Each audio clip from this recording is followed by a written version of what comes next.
Let's see. Let's see this. All right, we're starting here in a second, okay? Mm-hmm.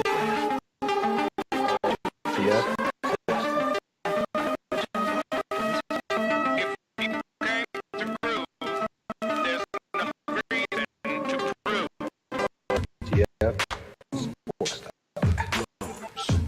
RTF Sports Talk.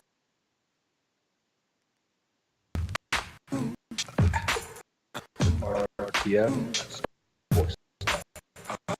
RTF Sports Talk. RTF Sports Talk.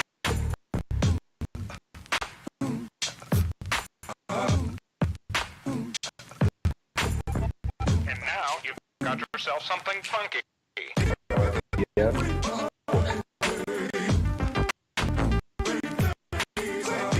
RTF Sports Talk. RTF. And welcome to RTF Sports Talk. I am Michael Buckheister, the leader of the pack today with my main man in the passenger seat, Billy Hatton. Billy, how you doing today, man? Doing all right. Thursday, almost the end of the week. Can't complain. Get ready to talk some sports. I always love that opportunity. And speaking of the end of the week, the NBA trade deadline is coming upon us here. It is the official deadline is at 3 p.m. Eastern time today.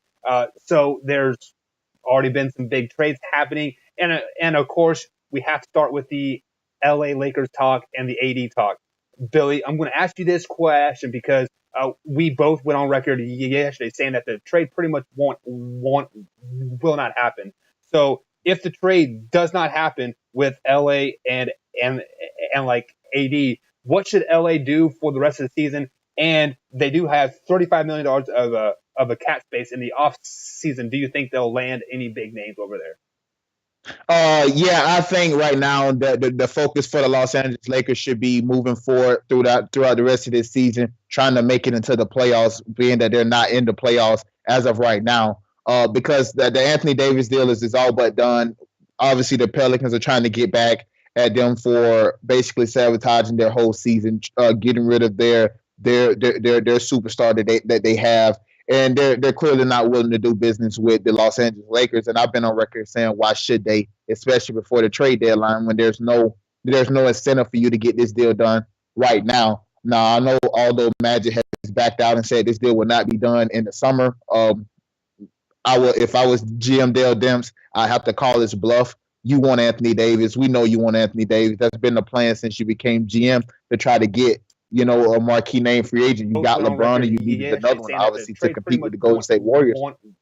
So I think their focus should be moving on, going to the offseason. As far as who I think that they should be getting in the offseason, $35 million, you'll have enough to offer Kyrie Irving the complete max. You will have enough to offer Klay Thompson the max.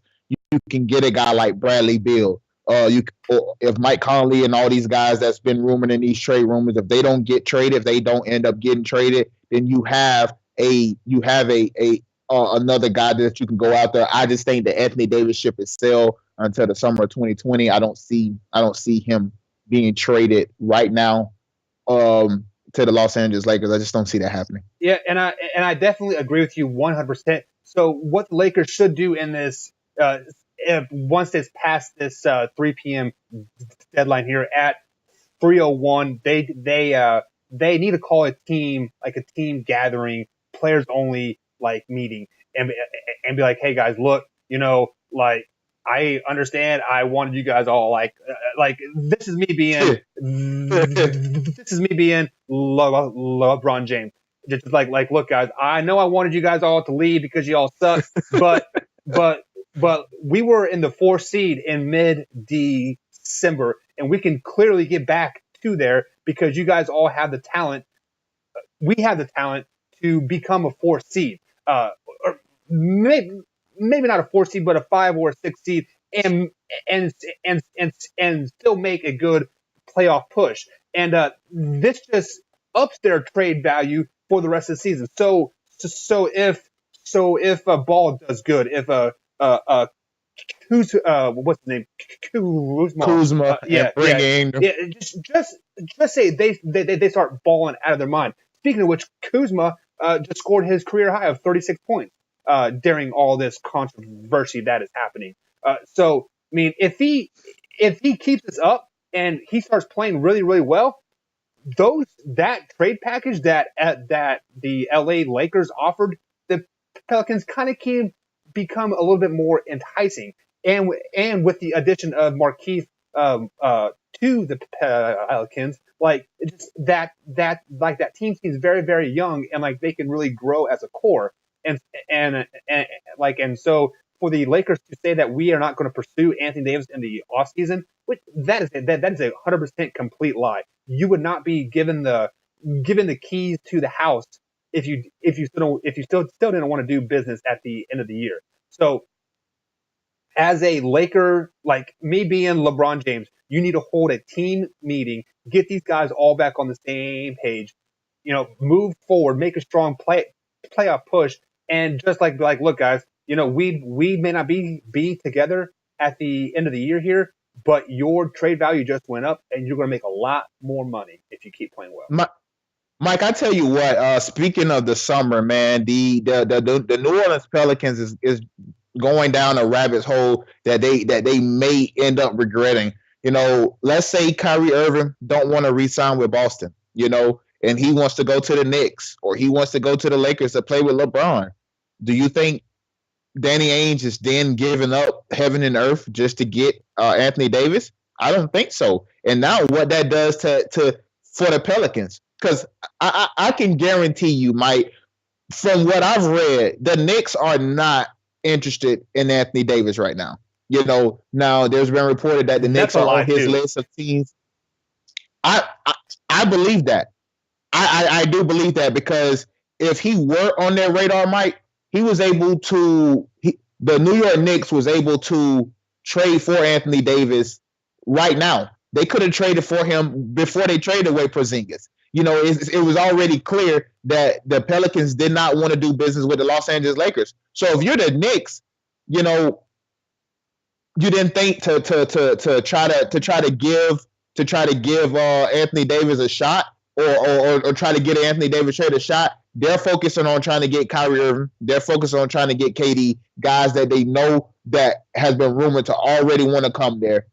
But if this goes to the summer and Kyrie Irving does not sign with Boston, they can be in a world of trouble, because then all the trade leverage goes back to the Lakers. And now I'm not going to offer you as much as I offered you during the regular season, because I don't have to, because your time is running out and you're going to have to get rid of him. So the waters can get really muddy in the offseason if Kyrie Irving choose not to re-sign with the Boston Celtics, because that's the only got traded by looking up at the Jumbotron, and then they plastered it all on TV during the middle of the game. It's just not professional. And these owners, they always talk about players being professional and all this other stuff about being professional. These guys on TV, they talk the players should be professional, but nobody ever talks about the owners.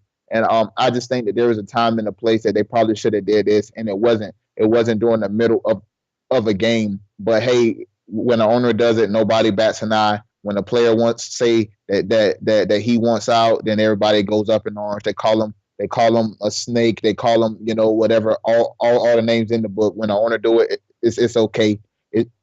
It's honestly crazy to me, man. But hey, this is the way that they like to do business. This is the way that people care on how they do business. So your NBA, I guess, or your modern day sports. Well, just to add to your point there, I don't think it is not professional to work during the game. I mean, like, yes, the owner probably should be watching the game, watching his money out, just like at work. But you are also trying to improve your product. So if that means working at 3 or 4 o'clock in the morning, because you were on the East Coast, and then the LA, there's only 12 o'clock at night. You do what you have to do. So I don't fault Mark Cuban or the general manager or anybody making the trade happen during the game. It's just they should have waited till after the game to let Harrison Barnes know in person and then released it to the public. basically the only problem that I have on the whole issue is how they released it. They should have just waited till the end of the game. Just personally let him know. Don't let the crowd tell him. I definitely agree with that statement. Just in the middle of the game, that's not how you want to find out that. Dang, I'm finna move 6 states, and start a whole new life with a whole new team. That's just not the way that you envision you hearing that you go into another team. Also, in the defense of the Mavericks and the Cuban, and I don't know who the general manager there, like Cuban is making all the moves. Yeah, but they have reportedly told Harrison Barnes that he will probably be traded for the game. So he was already mentally prepped for that situation. I believe it was LeBron James came on Instagram just blasting everybody. Yeah. Kind of like, hey, this is how we do business now. But in the Cuban defense, they did let him know before the game, reportedly, like, you might be traded. I still don't think it matters, Mike, that they told him beforehand, because even though he might have knew beforehand, the fact that it got leaked during the middle of the game, because I'm pretty sure before the game he wasn't traded. No. I'm pretty sure it was, hey, we're thinking about trading you. And even if that is so, okay, well, how did it get leaked during the middle of the game? I'm sitting there on the bench and, they bring up my name and then it says traded to the Sacramento Kings. Yeah. So, I mean, I don't know how that's beneficiary, but I guess you let them know beforehand. I think that goes all out the window once it shows that he got leaked, that the trade got leaked during the middle of the game. Yeah, I think we're definitely on the same page. Page for sure. So speaking of trades, there have been some big trades that have happened so far. You have Zach Rudolph to the Mavericks, Harrison Barnes to the Kings, Markieff Morris to the Pelicans, Wesley Johnson to the Washington, and Brandon Knight to Cleveland, just to name a few. There's been a laundry list of things that have been happening here in the last 24 hours. So far, in your opinion, Billy, what has been the biggest trade so far? Biggest trade for me, I think, is the Tobias Harris to the Philadelphia 76ers. I think out of all the teams, I think most of the teams that traded for players, they just these teams already wasn't good. You've seen the Kings trade a few times. You see Detroit traded away, I think, 2 or 3 players already.